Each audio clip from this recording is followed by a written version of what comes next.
The first movie I think that made an impression on me was Breakfast at Tiffany's. I was probably 8 or 9, and I saw it, and I had already been acting since then, but I think that's really when I realized what it meant to be an actor. I was about 5.5 or 6 is when I first booked. I did like a couple print jobs when I was a kid in New York, and then when I moved to LA, I got super blessed and just booked Amityville Horror, which was, you know, at a young age, booking a big studio film like that is a big deal. It's a huge feat at that age to be able to cry. And so I did about 4 or 5 auditions, and I just had to cry every single time. It was the same crying scene to prove to everyone that I could cry and I wasn't turning myself crazy.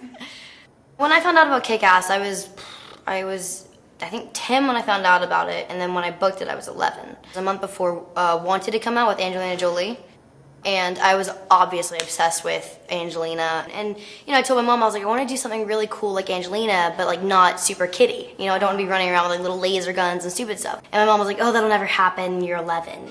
Next thing you know, a couple months later, a script comes through and she's like, Chloe, you're never going to believe this. They're actually making this movie called KickAss, and it literally is an Angelina type character in an 11-year-old girl. Immediately, we weren't afraid of it because I know that's not real life, and nothing's ever affected me like that, and I've never gone home like super depressed or, you know, doing anything crazy.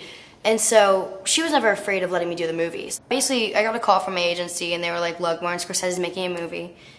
And immediately I was like, oh my God, it's gonna be racy, it's gonna be cool, it's gonna be like really dark. And then they're like, well, you know, it's a movie called Hugo, it's his first kids film. And I was like, oh, okay. And it was kind of caught me off guard. We're only casting local Brits because we want a real accent, we want the whole thing. And I was like, okay, well, you know, I'll do a tape and I'll, you know, audition for it. So I wore a little wig and I did everything in a British accent. I introduced myself as Chloe Grace Moretz in a British accent, and he loved it, and he flew me and Asa Butterfield, the kid who played Hugo, to New York, to where his office is, to audition for him in front of him. I flew out there, keeping up the act that I was British, that I was a British local who moved to LA. And then as I was leaving, I was like, okay, bye, Marty, because he was like, call me Marty, and I was like, okay, bye, Marty. And then he was like, wait. I was like, wait, what? Where'd your accent go? And I was like,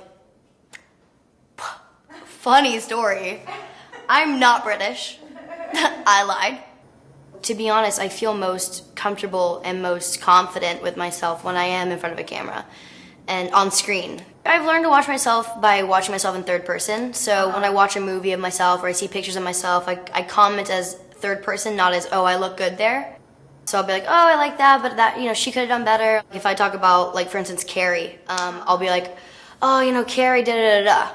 And I won't be like, oh, when I played Carrie. So it's kind of the only way I can watch it and judge myself very harshly. It's pretty cliche, but I like to fly, or I like to breathe underwater, because invisible is kind of terrifying. I don't want to see things that I don't want to see. And I'd rather not be able to have the power to walk into awkward situations and know too much. I'm a big fan of just turning my head and not knowing.